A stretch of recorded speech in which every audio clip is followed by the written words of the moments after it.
अस्सलाम वालेकुम दोस्तों, मैं हूं आपके साथ आयशा और आप देख रहे हैं खबरी मीटर। तो जो लोग ये पूछते हैं कि भारत में क्या बदला है और पीएम मोदी ने भारत को क्या दिया है, वो आप इन तस्वीरों से देख सकते हैं। प्रियंका चोपड़ा कल अपने पति निक जोनस और बेटी मालती के साथ अयोध्या के राम मंदिर में पहुंची। उन्होंने वहां पूजा अर्चना की। अब लोग ये कह रहे हैं कि ये नए भारत की तस्वीर है, ये उस भारत की तस्वीर है जिसे पीएम मोदी ने बनाया है। वरना सोचिए, आज से पहले क्या कभी बॉलीवुड की किसी हीरोइन को अपने विदेशी हस्बैंड के साथ इस तरह से देखा है? और सिर्फ यही नहीं, मंदिर में सिर्फ हिंदू ही नहीं जा रहे हैं, बल्कि अब तो मुसलमान भी मंदिरों के चक्कर लगा रहे हैं। शाहरुख खान और सारा अली खान की जब भी कोई फिल्म रिलीज होती है तो वैष्णो देवी या फिर उज्जैन के महाकाल मंदिर में ज़रूर जाते हैं।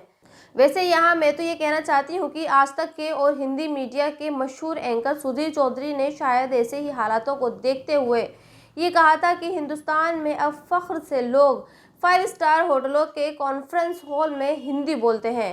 हिंदुस्तान में अब फ़ख्र के साथ लोग जय सिया राम बोलते हैं। हिंदुस्तान में अब लोग फ़ख्र के साथ मंदिर जाते हैं। आज सोशल मीडिया पर दीपिका राजपूत की भी काफ़ी चर्चा हो रही है। उनका एक वीडियो वायरल हो रहा है जिसमें वो ये कह रही हैं कि वो एक पाकिस्तानी हिंदू है और वो पाकिस्तान में रहकर बहुत खुश हैं। आज मैं दीपिका राजपूत की 2 रील आपको पढ़कर बताती हूँ जो सबसे ज़्यादा वायरल हो रही है। इन दोनों रील में वो ये कहती हैं कि we are Pakistani Hindus, of course people think we are not happy here. We are Pakistani Hindus, of course people think we support India in cricket matches। यानी इन दोनों के ज़रिए दीपिका ने ये बताने की कोशिश की है कि वो पाकिस्तान में खुश हैं, और जो लोग ये सोचते हैं कि पाकिस्तान में हिंदू खुश नहीं हैं, उन्हें पाकिस्तान में मजहबी आज़ादी नहीं मिलती। दरअसल दीपिका की ये रील ऐसे ही लोगों के लिए हैं और ये दोनों ही रील ज़बरदस्त हिट हुई हैं। और अब लोग ये कह रहे हैं कि ये रील भारत के गृह मंत्री अमित शाह को ज़रूर देखनी चाहिए, क्योंकि अमित शाह ही पाकिस्तान के हिंदुओं के लिए सीएए का कानून लेकर आए हैं ताकि उन्हें भारत की नागरिकता दे सकें।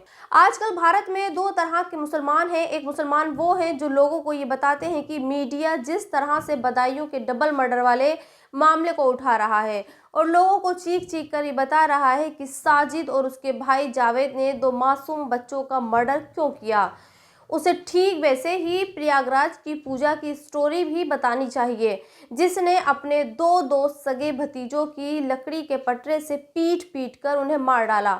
दूसरे मुसलमान अपने देश में रूबिका लियाकत और शेहला रशीद जैसे लोग हैं।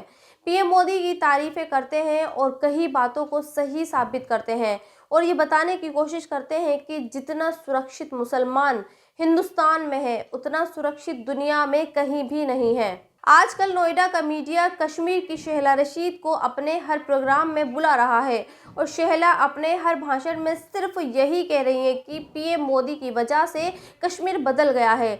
कश्मीर में आज फार्मूला 1 की रेस होती है। कश्मीर में आज सिनेमा हॉल खुल गए हैं।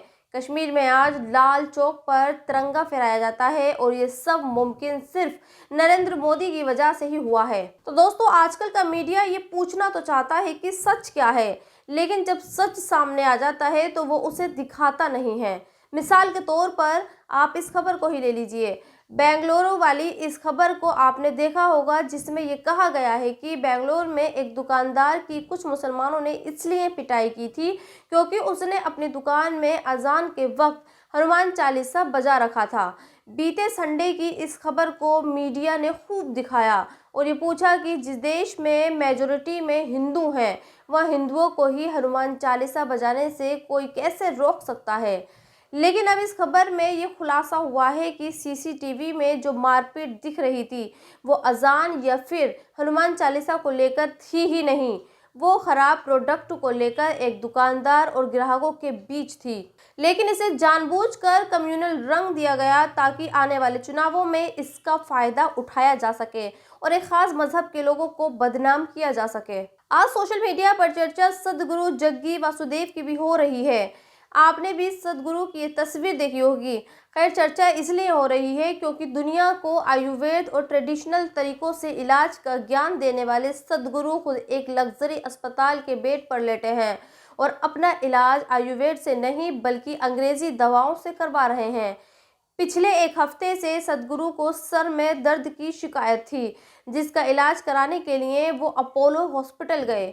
वहाँ उन्होंने सीटी स्कैन कराया तो पता चला कि उनके दिमाग में ब्लीडिंग हो रही है, जिसके बाद डॉक्टरों ने उनकी सर्जरी की और अब वो ठीक हैं।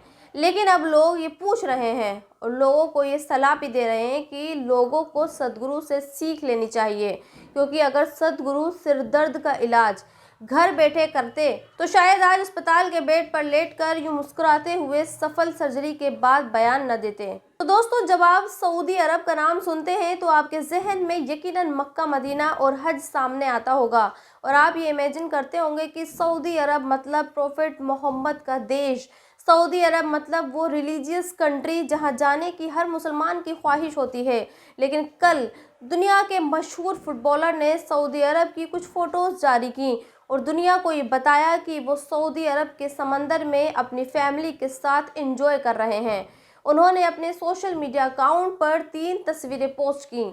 पहली तस्वीर में वो समंदर में खड़े हैं, दूसरी तस्वीर में वो अपनी बीवी के साथ समंदर के किनारे दौड़ लगा रहे हैं और तीसरी तस्वीर में वो अपनी फैमिली के साथ फ़ोटो ले रहे हैं और तीसरी तस्वीर में वो अपनी फैमिली के साथ फ़ोटो दे रहे हैं। इसके बाद वो ये लिखते हैं कि सऊदी अरब के रेड सी समंदर में जाकर वो खुद को रिचार्ज महसूस कर रहे हैं। ये कितनी बड़ी विडंबना है कि जिस फिलिस्तीन को दुनिया के 50 से ज़्यादा मुल्क बचा नहीं पा रहे हैं, उसे इजराइल के जुल्म से बाहर नहीं निकाल पा रहे हैं। उस फिलिस्तीन को बचाने के नारे देश की सबसे बड़ी यूनिवर्सिटी जेएनयू में लग रहे हैं और जेएनयू के स्टूडेंट्स छात्र संघ चुनावों को जीतने के लिए वहां पढ़ने वाले बच्चों से ये कह रहे हैं कि वो फिलिस्तीन को आज़ादी दिलाकर रहेंगे। सोचिए कितनी बेवकूफ़ी वाली बात है। फिलिस्तीन से हज़ारों किलोमीटर दूर अपने देश की एक यूनिवर्सिटी में स्टूडेंट्स यूनियन के इलेक्शन में ये फिलिस्तीन को आज़ाद कराने के वादे किए जा रहे हैं और फिलिस्तीन को मुद्दा बनाया जा रहा है। चलिए एक पल के लिए ये मान लिया जाए कि छात्रों ने चुनाव जीतने के लिए फ़िलिस्तीन को मुद्दा बनाया है। वो अगर जीत भी गए तो क्या वो फ़िलिस्तीन जाकर उन्हें आज़ाद करा पाएंगे? क्या वो जेएनयू का प्रेसिडेंट बनकर इजराइल को सीज़ फायर के लिए मना कर पाएंगे? यकीनन नहीं, क्योंकि जिस काम को अमेरिका नहीं कर पा रहा, जिस काम को यूनाइटेड नेशन नहीं कर पा रहा, उस काम को करने के लिए जेएनयू के छात्र वादा कर रहे हैं।